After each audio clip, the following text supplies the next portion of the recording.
Hello everyone and welcome to the second lecture of our four-part lecture series. Now in this lecture we'll be talking about aircraft engines and power systems. So then this end of this lecture we'll have talked about turbojet engines, turboprop engines, turbofan engines and piston engines. Those are the four main types of engines which are being used in aircrafts. And you'll also know two basic laws of thermodynamics, which are Charles' law and Boyle's law. And also know how to give a few examples for aircrafts with various engine types. So then with that said, without any further ado, let's jump right into the lecture. Alright, so the first question is, what are engines? Now an engine is defined as a machine which is designed to convert thermal energy into mechanical energy. Now thermal energy is the energy possessed by a hot object. So if an object is hot, it is said to have thermal energy. And mechanical energy is the energy possessed by an object which is moving. So usually now in aircraft engines, we convert thermal energy into mechanical energy. Now, the way we get thermal energy is by burning fuel. So the chemical energy in fuel is converted into thermal energy. And this thermal energy is converted to mechanical energy. We'll talk about the process in which thermal energy is converted to mechanical energy in a moment's time, so hang on for that for a minute. Now with that being said, let's take a look at the engine of an Airbus A380. This is a very large engine, and it's one of the most famous engines because it's powered in the largest airplane in the sky. So take a look at that, and we have a human to compare it with. Now you can see that this is quite a large engine. It's almost twice the height of the human. So the Airbus needs such a large engine because it's such a large aircraft and needs a lot of thrust. Now this brings me to my first lecture, in which we talked about the four types of forces which acts on an aircraft. We said that there were four forces, that they were namely thrust, lift, drag and weight. So now the engine provides thrust. So if you haven't watched my previous video, please go and check that. In that we do a detailed explanation about fundamental aerodynamics. So if you have already watched that, then you'll be able to understand what's going on in this lecture very easily. So if you haven't watched it, please go and check it out. So with that being said, let's go on to talk about the various types of aircraft engines. So various engines are used for various purposes. So there are each specific engine is designed for a specific function. There's some function which it's really good at performing. So based on this, we can pick an aircraft which needs that specific function, and you can pick an engine for that. For example, say that you want a light aircraft and you want to fly a short distance, then you need an engine which can handle that. And that will be a piston engine because we don't want it to be too heavy also. So like that, you should know the various properties and the behaviors of these engines before you can decide what engine to put in which aircraft. So there will be four types of engines we'll be talking today. Like I said before, we'll be talking about turbojet, turbofan, turboprop and piston engines. Right then, let's talk about turbojet engines. Now a traditional turbojet engine consists of four main parts. They are the compressor, combustor, the turbine and the exhaust. If you don't know what these terms mean, that's perfectly fine. We'll get to that in a minute. Now this is a basic diagram of a turbojet engine. Now there are three things I want you to note in this diagram. The first thing is that there's a cold section and a hot section. Now the hot section is hot because we spray fuel and ignite it. So right before we spray fuel and ignite, the air is cold, and after that it's hot. So that's why there we have a temperature difference. So keep that in your mind. And then take a look at the compression stage. So in this you can see that cold air is taken in and it's compressed. Now you can clearly see that there's a set of blades, large set of blades, and you can also see that there's a conical structure on the left hand side of the image. So the air which is taken in is compressed, it's pushed in, the volume is decreased essentially. Alright, so please remember that as well. And then the third thing I want you to remember is that the turbine, it's marked on the right hand corner, the turbine and the compressor is connected together by a single shaft or an axle. And an orange color arrow shows the rotation of that. So remember this as well.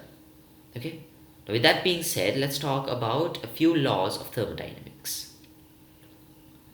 Right. First of all, we need to talk about Boyle's law. Now Boyle's law simply states that if the pressure of a gas at a constant temperature increases, then the volume must also decrease. So this is what it means. So say that the pressure is doubled. Then in order to keep the PV product the same value, the volume needs to be halved. Similarly, if the volume is doubled, the pressure needs to be halved to keep PV at the same value. The K here denotes a constant, meaning an unchanging value. The P denotes pressure and V denotes volume. So let's talk about Charles' law. Now Charles' law says that for a gas at constant pressure, the volume divided by temperature is a constant. Now in this, V stands for volume and T stands for temperature, absolute temperature actually. So basically, if the volume is doubled, in order to make V by T the same value, the temperature also needs to be doubled. So that is Charles' law. So those are the two basic laws of thermodynamics that we'll be talking about. And now we can move into the compressor. Now in order to understand the compressor completely, you need to think about Boyle's law. We said that when the volume decreases, the pressure increases. Now hold on to that for a minute. Now the compressor consists of two types of blades. The function of both of this is to compress air. Now there are two types. One is stator blade and another one is called the rotor blades. Now the stator blade is called the stator blade because it does not move, whereas the rotor blade moves. It rotates about a single axis. Now the purpose of the stator blade is to direct the channel of air towards the rotor blade for more efficient compression. Now the rotor blade is the one which actually does the job of pushing air backwards towards that constricted volume. And now compressor blades usually compress air to a compression ratio of 40:1. Now this compression ratio means something like this. So say that 40 cubic meters of air was taken in. This volume is compressed to 1 cubic meter at the end of the compression cycle or the compression chamber. So that is what the compression ratio of an engine means. So here you can see an animation. In that animation you can see that there are some blades which move and some which do not. The ones which move, like I said, are called rotor blades, and the ones which do not are called the stator blades. And on the bottom left hand corner you can see the stator blades channeling the air towards the rotor blades. So you get a basic overview of the types of blades inside the compressor. Okay. And on the left hand side on the top left hand corner you can see that the stator blades are actually fixed to the shell of the engine, whereas the rotor blades are not. They're free to move. Okay, so that's it with the compressor. And then now let's talk about the combustor. Okay, so now here you can see 4 combustors. Now here in the picture, the large part is occupied by the compression chamber. Right after that you can see several chambers. In this picture you can see 4 actually. 4, they look like cylinders actually. So each of those are a combustion chamber. Alright, so that's what we're going to talk about now. Now just take a look at the first sentence. Now, after being compressed by the compressor, the air taken in travels to the combustion chamber at a pressure exceeding 600 psi. Now think about Boyle's law. Now we decrease the volume, right? This means that for PV to be the same, the pressure must increase. That's why it increases to 600 psi. PSI stands for pounds per square inch if you want to know. And it travels at almost half the speed of sound. Okay. Now this is a bit of a problem. At such a high speed, combustion really isn't that efficient. You can't burn it properly. So we need to reduce the speed. For this, certain grooves are cut out in the combustion chamber to create areas of turbulence. These areas of turbulence manage to decrease the speed of that airflow to a more manageable speed, in which combustion can be achieved to an efficient value. And also, after we burn it, we have another problem. The moment you burn it, the temperature of that gas increases to around 2100 degrees Celsius. Now this is a very hot temperature, and if you take a look at the most common metal which is used to manufacture aircraft engines, which is titanium, the melting point is 1668 degrees Celsius. So titanium will very easily melt at this temperature. So this is a big problem. We can't find a single metal which can withstand this one, which we can mount on an aircraft. So because of this, we need to decrease the temperature of that airflow. For this, certain small openings are cut out in the combustion chamber, and a stream of cold air is passed in.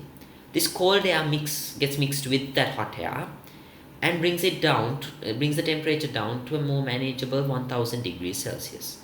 It's still hot, but that temperature can be managed by metals like titanium. Now, with that being said, take a look at a basic image of the combustion chamber. Now you can see that there are certain grooves cut out in the combustion chamber. You can see them clearly. Now these grooves are what causes that turbulence. And you can also see there are several holes which are cut out, and these holes provide that cold air which will decrease the temperature. And you can also see that there's a set of valves, and these valves inject fuel and deliver a spark to initiate combustion. Alright, with that being said, take a look at this animation.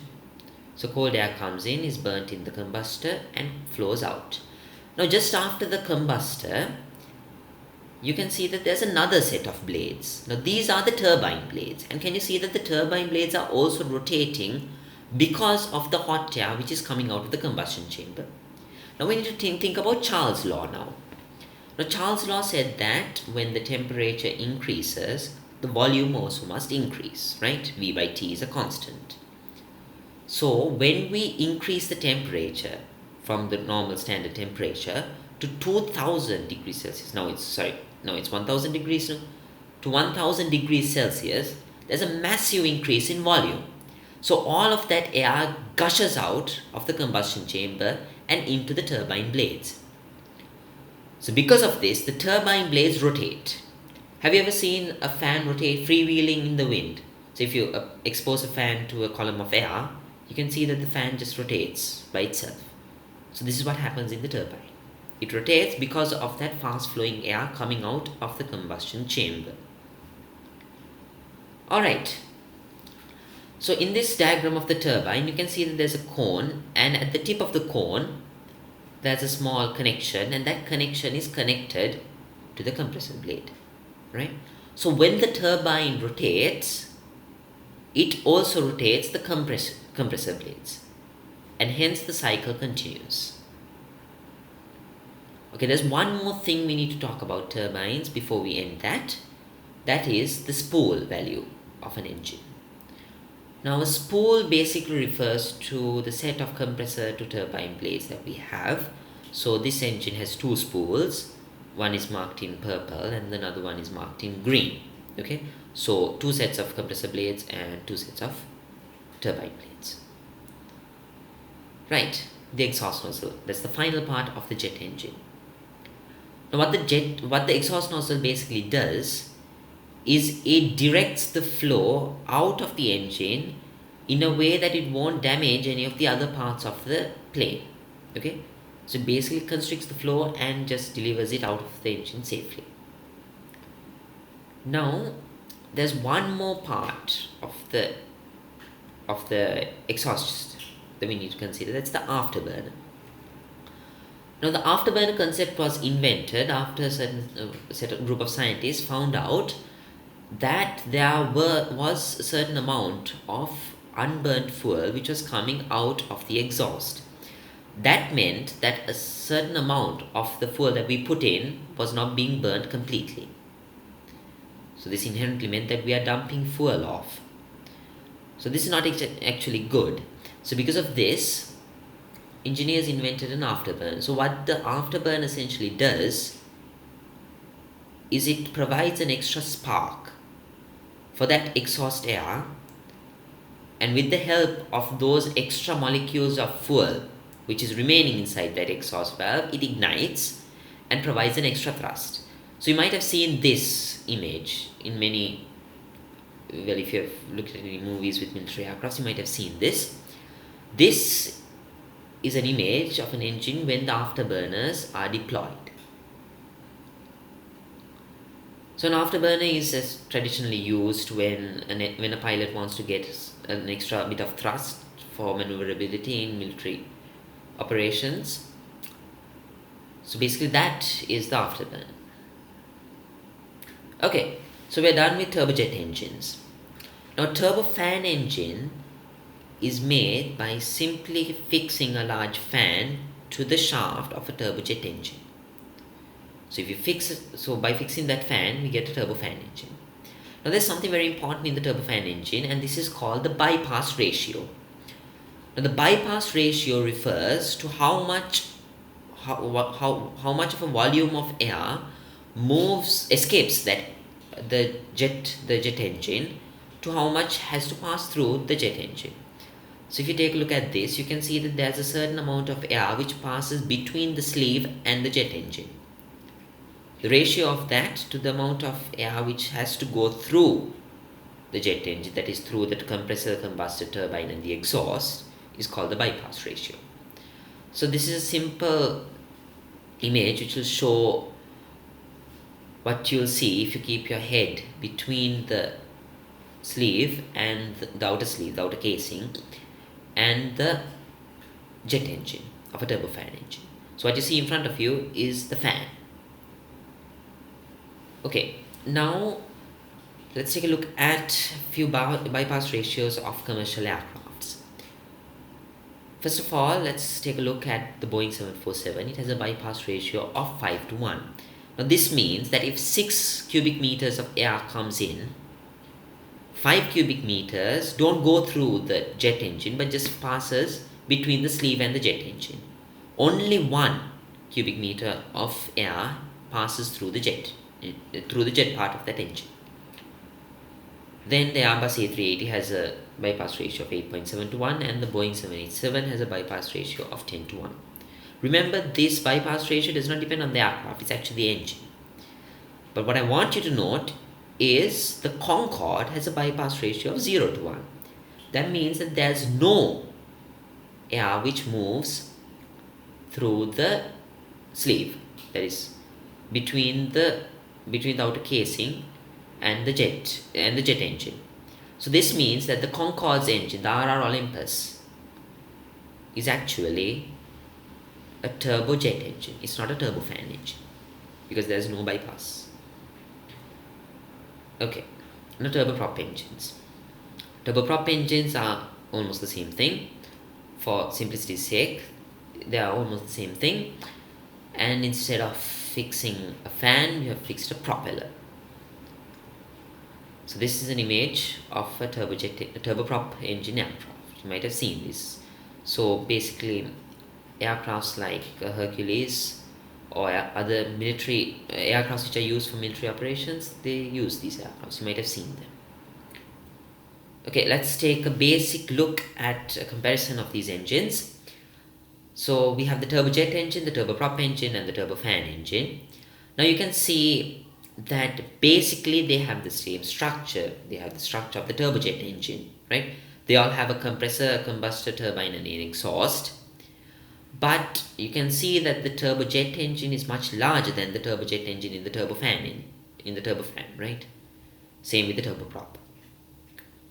So otherwise, all three of them have that compressor, combustor turbine, and exhaust built within them. Okay, we're going to talk about the last type of engines. This is piston engines. But this is totally different to the other three types. Now, piston engines follow a simple four-stroke technique, which is intake, compression, combustion, and exhaust. So this is how a piston engine works. Now, when air is taken in and is compressed, now we know that when air is compressed, the pressure and temperature increases. And what happens is air is taken in, it is compressed, it is burned, combusted, and the piston is pushed downwards and it is sent off.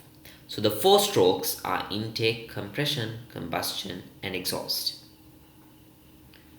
Right, so this is a basic animation of a piston engine. So this is what happens. Now the one shown in light blue is called the piston handle or the piston sleeve. So what happens is this: the intake valve opens, cold air is drawn in, intake valve closes, then this air is compressed, we spark it, and then it ignites and it pushes the piston backwards, the exhaust valve opens, and then the air is pushed out. So that's what happens. Air is taken in. After that, it is compressed. That's the second stage. It is mixed with fuel and ignited, and then the hot air pushes the piston back, and then the hot air is exhausted. It's sent out. Right. So this is another animation of the four strokes. That's intake, compression, combustion, and exhaust. Intake, compression, combustion, exhaust. So that's basically it. Okay, so there are three types of piston engines that we'll be discussing today. Those three types are the V-type engine, linear engine, and the radial engine. So now this is a V-type engine. Now you can see that although the pistons move up and down, there's a shaft which rotates, and it is this shaft which is connected to the propeller. So now you can use a single piston, but in order to get a high power density, you need more than one, and definitely to have the four strokes, you at least need four pistons. So this is a four piston engine, and this rod which is connecting all the four pistons is called the crankshaft. So in this linear engine, you can see the crankshaft, and the pistons move up and down, but the crankshaft is connected to an axle, and this axle moves in rotational direction. And finally, we'll talk about radial engines. Now again, radial engines is another type of piston engine, and this engine is, it's commonly used in aircrafts. So this is how a piston engine would simply look inside a piston on a Cessna. So a piston engine is simply used because we don't want it to occupy much space, we don't want it to have any large exhaust vents, and we only need a little bit of thrust from it. We don't want a large amount of thrust. So that's why piston engine is the engine chosen by Cessna and Beechcraft for their small economic class aircrafts. So these are some examples for piston engine aircrafts: the Beechcraft Baron, the Cessna 402, and also the Antonov AN2 are all aircrafts which function with piston engines. Then turbofan engines. Now the Rolls-Royce Trent 900, and then we have the CFM56, just engine names. So both these engines are turbofan engines, and these aircrafts also use turbofan engines, not to be confused with turbojet engines. They also have a bypass ratio. So the Sukhoi 27 Flanker, F-15 Strike Eagle, and the F-22 Raptor, all three use turbofan engines. And turbojet engines are used by aircraft such as the Avro Vulcan and Lockheed A-12. These are just general facts, so it's pretty useful if you know them as well. And these are some of the examples of aircrafts which use turboprop engines: the Antonov AN-38 and the Hercules C-130. Right, so that's it. Thank you for watching. And in the next lecture, we'll be talking about aircraft stability and flight controls, in which you'll learn about the various types of stabilities and how control surfaces are made to achieve those stabilities. And you'll also learn about the various control surfaces which are used by pilots to control the aircraft and the various controlling mechanisms.